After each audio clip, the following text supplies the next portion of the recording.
Hello नमस्कार students, मैं प्रेम प्रकाश, आपका स्वागत है। आज हम पढ़ेंगे प्रश्नावली 3 निर्देशांक ज्यामिति, अध्याय 3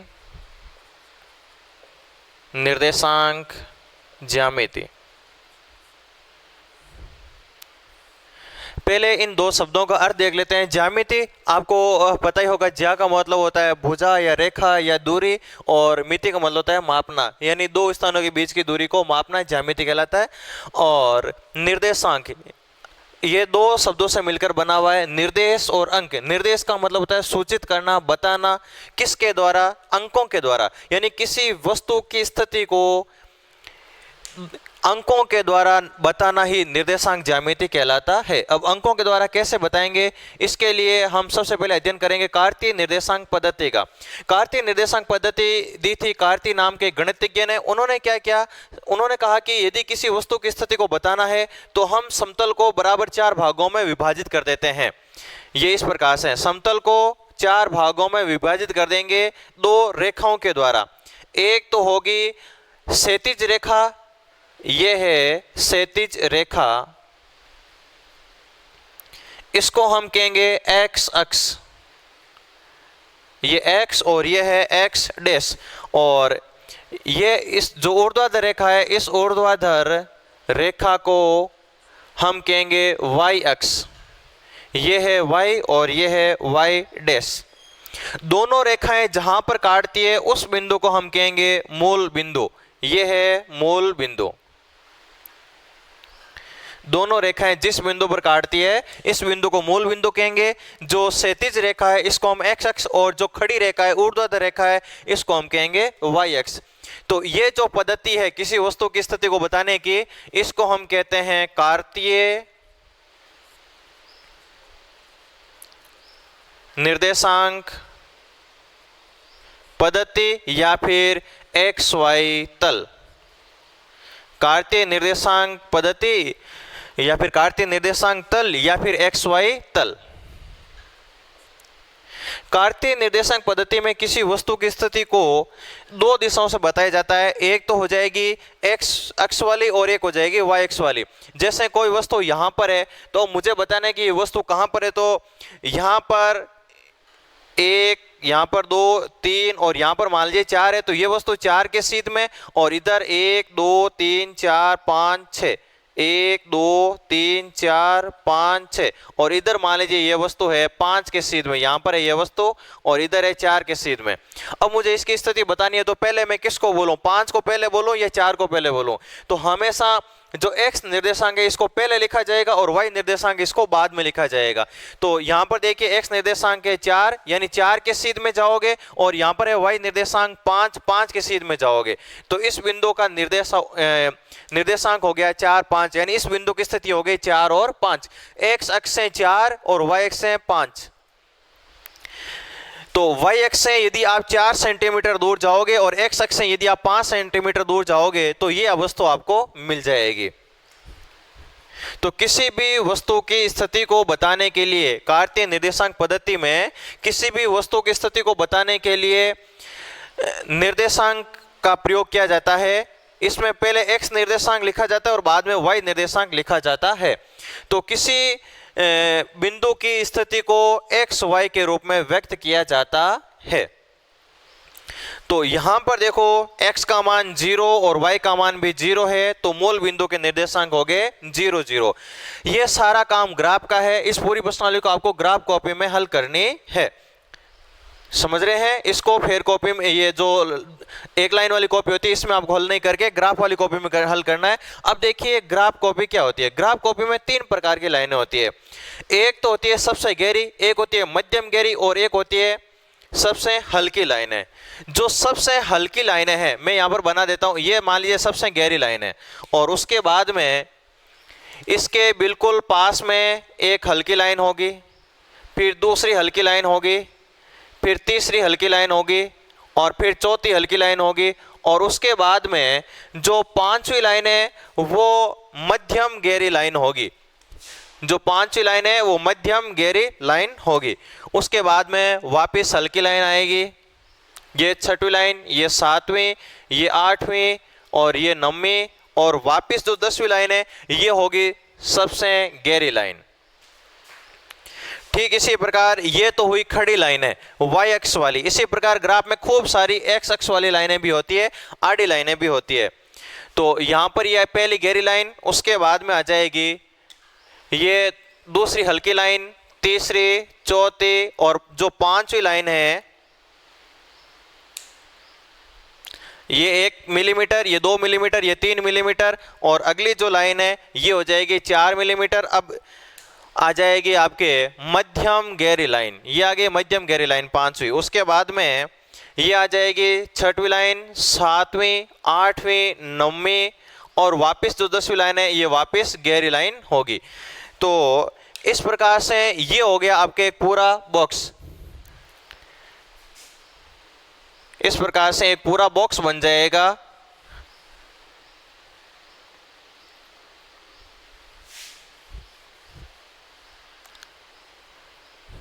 इस बॉक्स में देखिए ये जो 2 लाइनें हैं, इन 2 लाइनों के बीच की जो दूरी है वो 1 मिलीमीटर रहती है। सभी ग्राफ में ये फिक्स रहता है। अब चाहे आप कोई सा भी ग्राफ खरीदो, 10 रुपये वाला या 50 रुपये वाला, सभी में ये जो बॉक्स है ये फिक्स रहता है। इस बॉक्स की ये जो लंबाई है ये 1 सेंटीमीटर है और ये जो चौड़ाई है ये भी 1 सेंटीमीटर है, यानी ये एक वर्ग सेंटीमीटर का वर्ग होता है। ये भी 1 सेंटीमीटर, ये भी 1 सेंटीमीटर, ये भी 1 सेंटीमीटर और ये भी 1 सेंटीमीटर। ग्राफ में इस प्रकार के आपके पास में बहुत सारे बॉक्स मिलेंगे। तो इन बॉक्स की लंबाई 1 सेंटीमीटर और चौड़ाई भी 1 सेंटीमीटर होती है, और इस एक बॉक्स में 10 लाइन होती है। प्रत्येक 5वीं लाइन हल्की गहरी होती है, और जो साइड वाली लाइन होती है ये सबसे गहरी लाइन होती है, और जो बीच वाली लाइन है ये 1-1 मिलीमीटर होती है। आपको पता ही है कि 1 सेंटीमीटर में 10 मिलीमीटर होते हैं, तो इस 1 सेंटीमीटर में 10 लाइनें खींची हुई आपको मिलेगी।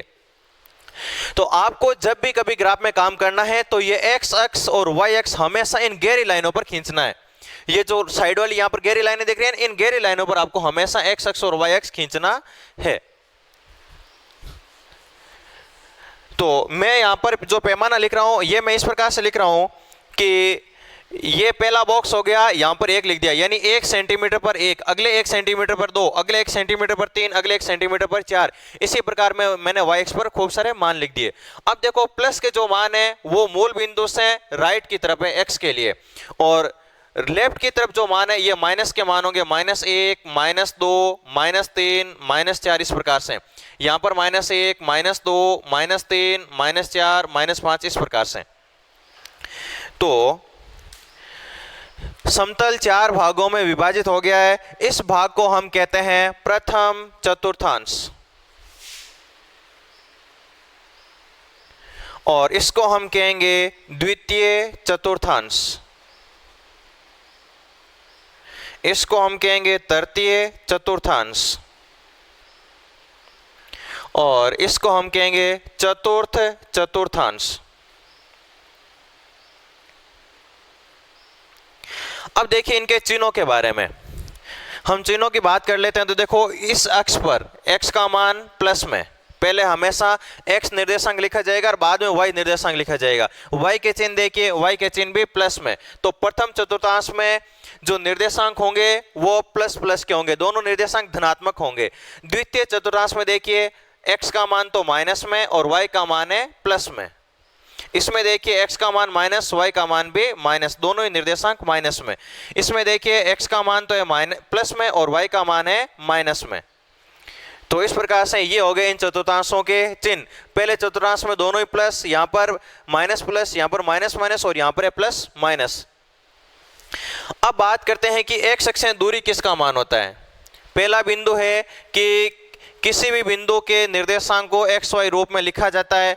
अब दूसरा बिंदु है कि x अक्ष से दूरी, यदि आप x अक्ष से दूर जाओगे तो दूर किधर जाओगे, या तो आप ऊपर की तरफ जाओगे या आप नीचे की तरफ जाओगे, तो आप x अक्ष से दूर की तरफ दूर जाओगे।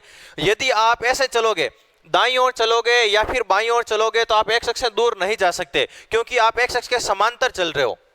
यदि आप ऊपर की तरफ जाओगे या नीचे की तरफ जाओगे तो आप, इसका मतलब है कि आप x अक्ष से दूर जा रहे हो। इसी प्रकार y अक्ष से दूर जाना है, तो y अक्ष से दूर जाना है तो आप उस तरफ जाओ या फिर इस तरफ जाओ, यदि आप ऊपर की तरफ या नीचे की तरफ जाओगे तो इसका मतलब है कि आप y अक्ष के समांतर चल रहे हो, y अक्ष से दूर नहीं जा रहे हो। तो y अक्ष से दूर जाना है तो आपको x पर चलना होगा, और x अक्ष से दूर जाना है तो आपको y पर चलना होगा। तो मैं x से 2 सेंटीमीटर दूर बिंदु लेता हूं, ये x अक्ष है, इससे मैं 2 सेंटीमीटर दूर लूंगा तो मैं यहां पर आ जाऊंगा, यहां पर जो भी है।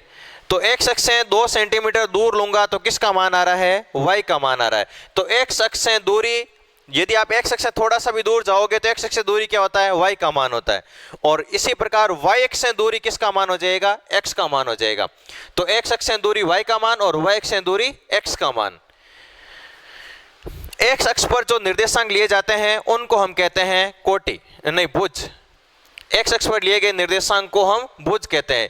ध्यान रखना, x अक्ष को भुज नहीं कहते हैं, x अक्ष पर लिए गए निर्देशांक को भुज कहते हैं। ठीक इसी प्रकार y अक्ष पर जो निर्देशांक लिए जाते हैं इनको हम कहते हैं कोटि।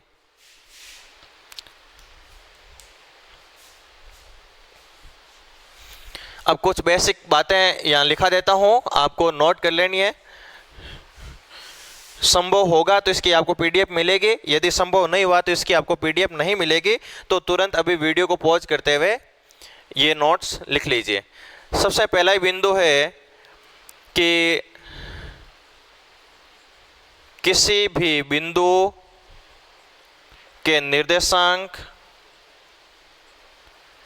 एक्स वाई रूप में लिखे जाते हैं। किसी भी बिंदु के निर्देशांक एक्स वाई के रूप में लिखे जाते हैं। सेकंड बिंदु है एक्स अक्ष से दूरी बराबर y निर्देशांक, x अक्ष से दूरी y निर्देशांक होता है। ठीक इसी प्रकार y अक्ष से दूरी बराबर x निर्देशांक होता है। ये दोनों बातें संबंधित है एक दूसरे से। फिर है x अक्ष पर स्थित बिंदु के निर्देशांक, यदि कोई बिंदु x अक्ष पर स्थित है, x अक्ष पर स्थित बिंदु के निर्देशांक, यदि कोई बिंदु x अक्ष पर स्थित है तो उसके निर्देशांक क्या होंगे। देखिए ये है y अक्ष और ये है x अक्ष। अब यदि कोई बिंदु यहाँ पर है तो यहाँ पर देखो y x का तो कोई ना कोई मान होगा, और यहाँ पर देखो इसके सीध में y का मान यहाँ पर क्या है, 0 है। थोड़ा सा ऊपर जाओगे तो y का मान प्लस में आ जाएगा, थोड़ा सा नीचे आते ही y का मान माइनस में आ जाएगा, लेकिन इस अक्ष पर y का मान क्या है, 0। तो x अक्ष पर स्थित बिंदु के निर्देशांक होते हैं x0। ठीक इसी प्रकार यदि कोई बिंदु y अक्ष पर स्थित है तो इसके सीध में देखो x का मान क्या है, 0। y अक्ष पर स्थित बिंदु के निर्देशांक, यदि कोई बिंदु y अक्ष पर स्थित है तो इसके निर्देशांक होंगे 0y, यानी x का मान तो 0 होगा और y का कोई न कोई मान होगा। ये दोनों बातें भी आपस में एक दूसरे से संबंधित है। अगला बिंदु है मूल बिंदु के निर्देशांक। वैसे ये मैंने पहले बता दिया है, मूल बिंदु के निर्देशांक। मूल बिंदु के निर्देशांक होते हैं 0 0। तो मूल बिंदु के निर्देशांक 0 0 होते हैं। ये थी एक सामान्य सी जानकारी। x अक्ष से दूरी क्या होती है, y अक्ष से दूरी क्या होती है। और आगे आप ये भी 2 लाइनें लिख सकते हो कि x अक्ष पर लिए गए मानों को भुज तथा y अक्ष पर लिए गए मानों को कोटि कहते हैं। आइए अब हम देखते हैं प्रश्नावली में क्या है। प्रश्नावली 3.1 में कोई विशेष है नहीं, सामान्य सी आसपास की जानकारियां पूछी जा रही है, वो आपको स्वयं हल करना है, किताब में देख लेना आप। आगे हम देखते हैं प्रश्नावली 3.2। मेरे पास में किताब है, आपके पास में भी किताब होनी चाहिए। किताब में देखिए मैं पहला प्रश्न पढ़ रहा हूं। निम्नलिखित प्रश्नों में से प्रत्येक प्रश्न का उत्तर दीजिए। पहला प्रश्न पूछा इन्होंने, कार्तीय तल में किसी बिंदु की स्थिति निर्धारित करने वाली क्षैतिज और ऊर्ध्वाधर रेखाओं के क्या नाम है। प्रश्नावली 3.2 का पहला प्रश्न, इसमें यह पूछ रहा है कि जो अभी अपन ने क्षैतिज रेखा और ऊर्ध्वाधर रेखा खींची थी, इनके क्या नाम है।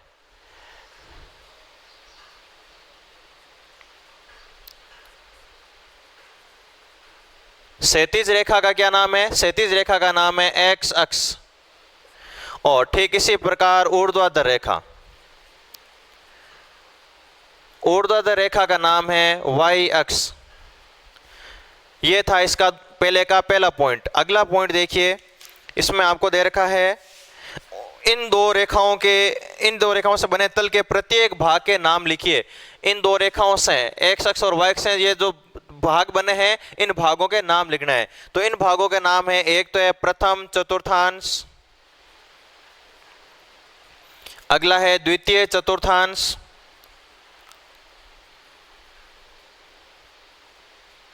अगला है तृतीय चतुर्थांश। ये प्रथम, ये द्वितीय, ये तृतीय और ये है चतुर्थ चतुर्थांश।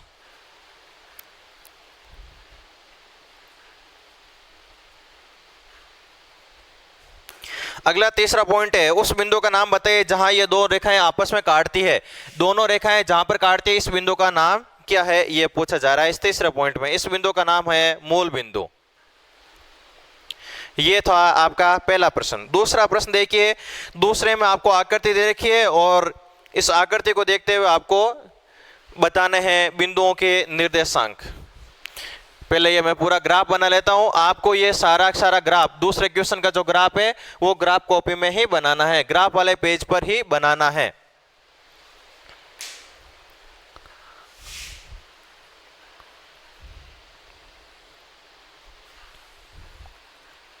यह है x और यह है x डैश, यह है y और यह है y डैश। इसके बाद में देखिए आपको y अक्ष पर 6 तक दिया हुआ है और नीचे की ओर -5 तक दिया हुआ है। ऊपर 6 तक, नीचे की ओर -5 तक। यहाँ पर मैं लिख देता हूँ 1 2 3 4 5 6। 1 सेंटीमीटर पर लिख रहा हूँ, ये ध्यान रखना। एक जो बड़ा बॉक्स है, इस बड़े बॉक्स की समाप्ति पर 1, अगले बॉक्स की समाप्ति पर 2, अगले बॉक्स की समाप्ति पर 3 लिख रहा हूँ मैं। यहाँ पर 1 2 3 4 5 6 7, 1 2 3 4 5 6 7, -1 -2 -3 -4 -5 -6 और -7। यहाँ पर 1 2 3 4 5 और 6, 1 2 3 4 5 6 और 7। यहाँ पर -1 -2 -3 -4 -5 और -6।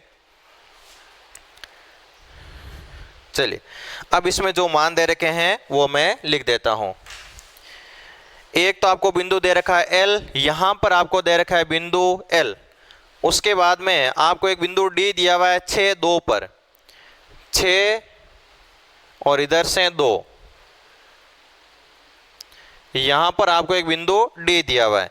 फिर आपको दे रखा है बिंदु C 5 -5 पर, ये 5 और ये इधर -5। यहां पर आपको दे रखा है बिंदु C। इसके बाद में एक G दे रखा है 2 -4 पर, ये 2 और इधर से ये -4।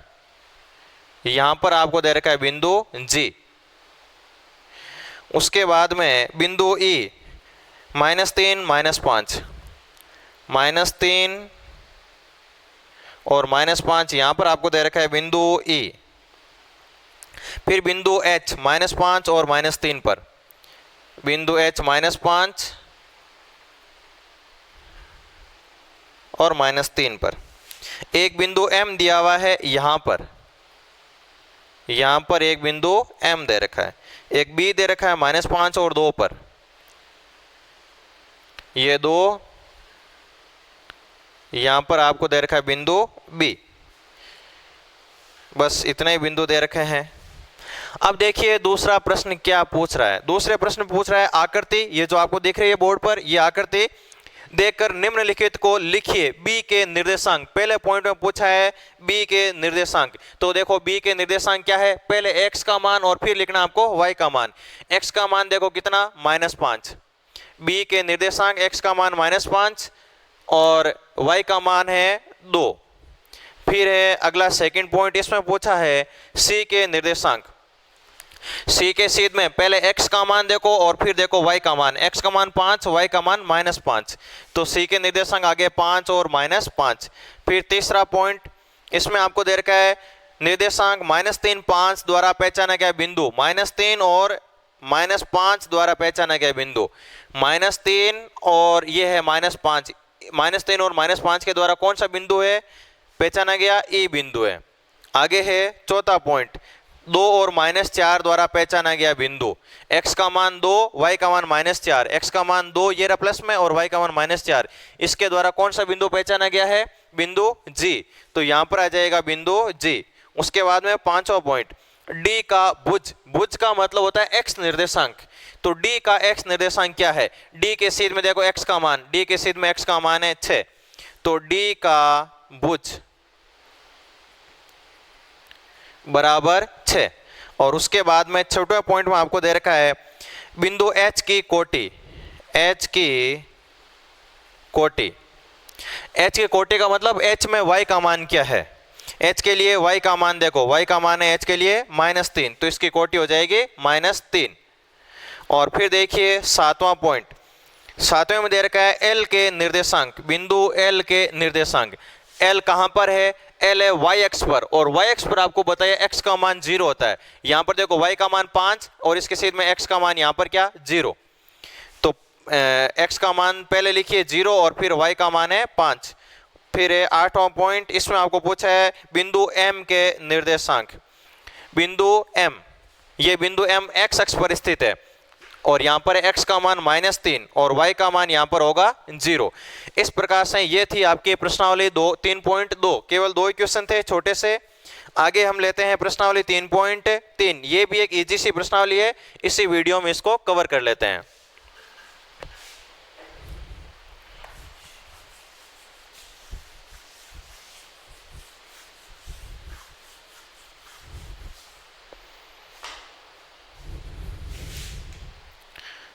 इसका पहला प्रश्न दे रखा है, किस चतुर्थांश में या किस अक्ष पर बिंदु, आपको 4-5 बिंदु दे रखे हैं, ये बताना है कि हमें ये किस चतुर्थांश और किस अक्ष पर स्थित होंगे। कार्तीय तल पर इनका स्थान भी निर्धारण करना है। अच्छा, मैं बिंदुओं को लिख देता हूं। एक बिंदु दे रखा है -2, 4, अगला बिंदु आपको दे रखा है 3, -1, और अगला बिंदु दे रखा है -1 और 0, और उससे अगला बिंदु दे रखा है 1 और 2, और उससे अगला बिंदु दे रखा है -3 और -5। इनको हमें कार्तीय निर्देशांक तल में भी दर्शाना है। तो ग्राफ वाले पन्ने पर आपको यह काम करना है। आप क्या करोगे, गहरी लाइन पर y अक्ष और गहरी लाइन पर ही x अक्ष खींच लोगे। यहां पर आप लिख देना x और यहां पर लिख देना x डैश, यहां पर लिख देना y और यहां पर y डैश। 1 सेंटीमीटर दूरी पर 1, 2 सेंटीमीटर पर 2, 3 सेंटीमीटर पर 3, 4, 5, 6, 1, 2, 3, 4, 5, 6। मेरी तरह यहाँ पर मन से मत लिख देना, आपको मैं पैमाना दे रहा हूँ। पैमाना है 1 सेंटीमीटर बराबर 1 इकाई, यानी 1 सेंटीमीटर दूरी पर आपको 1 लिखना है, 2 सेंटीमीटर दूरी पर 2 लिखना है। दूरी कहाँ से मापोगे? मूल बिंदु से। मूल बिंदु से 1 सेंटीमीटर तो 1, मूल बिंदु से 2 सेंटीमीटर तो 2, मूल बिंदु से 3 सेंटीमीटर तो वहां पर लिखना आपको 3। यहां पर -1, -2, -3, -4, -5, -6, -1, -2, -3, -4, -5 और -6। अब देख लो आप अधिकतम कितने बड़े मान आए हुए हैं। अधिकतम 5 तक आया हुआ है और कोई मान ज्यादा बड़े नहीं है, तो ये अपने लिए पर्याप्त है। यहां पर आप ऊपर साइड में लिख देना पैमाना। पैमाना अपन ने देखो x अक्ष और y अक्ष दोनों के लिए एक ही पैमाना लिया है, तो मैं शामिल ही लिख देता हूं दोनों का पैमाना। x व y दोनों अक्षों पर 1 सेंटीमीटर बराबर मैंने लिखा है 1 इकाई।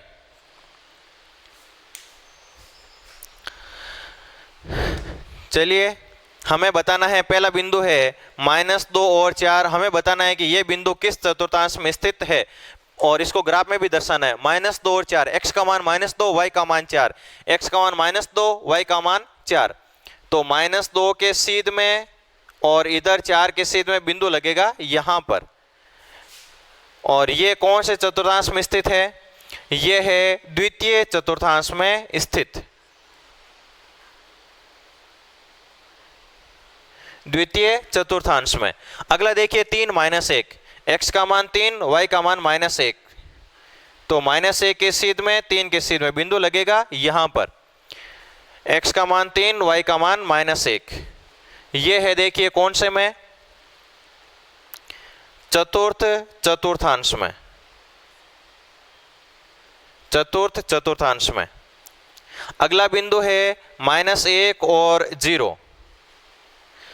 x का मान -1, y का मान 0, तो बिंदु आएगा यहीं पर। y का मान 0 है तो ये बिंदु होगा x अक्ष पर स्थित, x अक्ष पर। अगला बिंदु है 1 और 2, दोनों ही धनात्मक है तो प्रथम चतुर्थांश में x का मान 1, y का मान 2, बिंदु लग जाएगा यहां पर। तो यह है प्रथम चतुर्थांश में।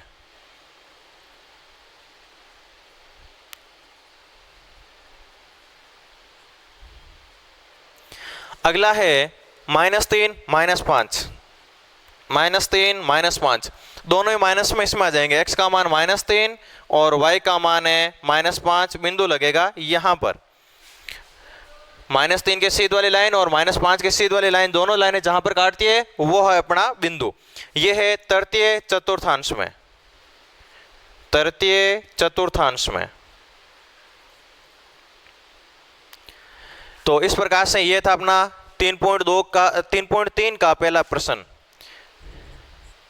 3.3 का पहला प्रश्न, आपको कुछ बिंदु दे रखे थे, इन बिंदुओं को ग्राफ में दर्शाना था और हमें बताना था कि ये बिंदु कौन कौन से चतुर्थांश या कौन कौन से अक्ष पर स्थित हैं।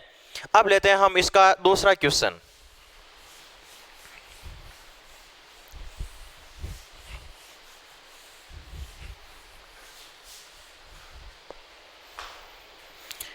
दूसरे क्वेश्चन भी अपनी किताब में ध्यान दीजिए। इसमें दे रखा है अक्षों पर दूरी का उपयुक्त एकक, एकक का मतलब होता है पैमाना, लेकर नीचे सारणी में दिए गए बिंदुओं को तल पर आलेखित कीजिए। तल का मतलब ग्राफ वाले पन्ने पर आपको आलेखित करना है। देखिए दूसरा प्रश्न, आपको एक सारणी दे रखी है x और y के मानों की। -2 फिर 8 दे रखा है, -1 7, फिर दे रखा है आपको 0 -1.25, फिर आपको दे रखा है 1 3 और उसके बाद में आपको दे रखा है 3 -1। इस प्रकार ये x और y के मानों की आपको एक सारणी दे रखी है, इनको हमें ग्राफ में दर्शाना है। तो इसके लिए हम एक कार्तीय निर्देशांक तल खींच लेंगे। यह है y अक्ष और यह है x अक्ष। तीर का चिन्ह लगाना जरूरी है। यहाँ पर x और यहाँ पर है x डैश, यहाँ पर y और यहाँ पर y डैश। पैमाना लिख देना। पैमाना देखो ज़्यादा कोई बड़े मान नहीं है तो हम पैमाना 1 सेंटीमीटर बराबर 1 इकाई का लेते हैं। दोनों अक्षों पर समान ही ले लेते हैं। x व y दोनों अक्षों पर 1 सेंटीमीटर बराबर 1 इकाई। अब पैमाना लिख देते हैं हम। यहाँ पर 1 2 3 4 5 6 7 8 9,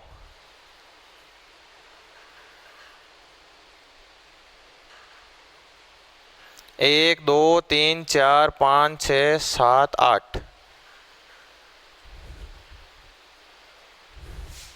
-1 -2 -3 -4। x का मान माइनस में है ही नहीं ज़्यादा, -1 -2 -3 और -4। y का मान भी ज़्यादा माइनस में है नहीं, -1 -2 और -3। चलिए अब इनके निर्देशांक लिख देते हैं। x का मान -2, y का मान 8। पहले x का मान फिर y का मान। x का मान -2, y का मान 8, ये यहाँ पर। तो -2 और 8 के सीध में बिंदु लगेगा यहाँ पर।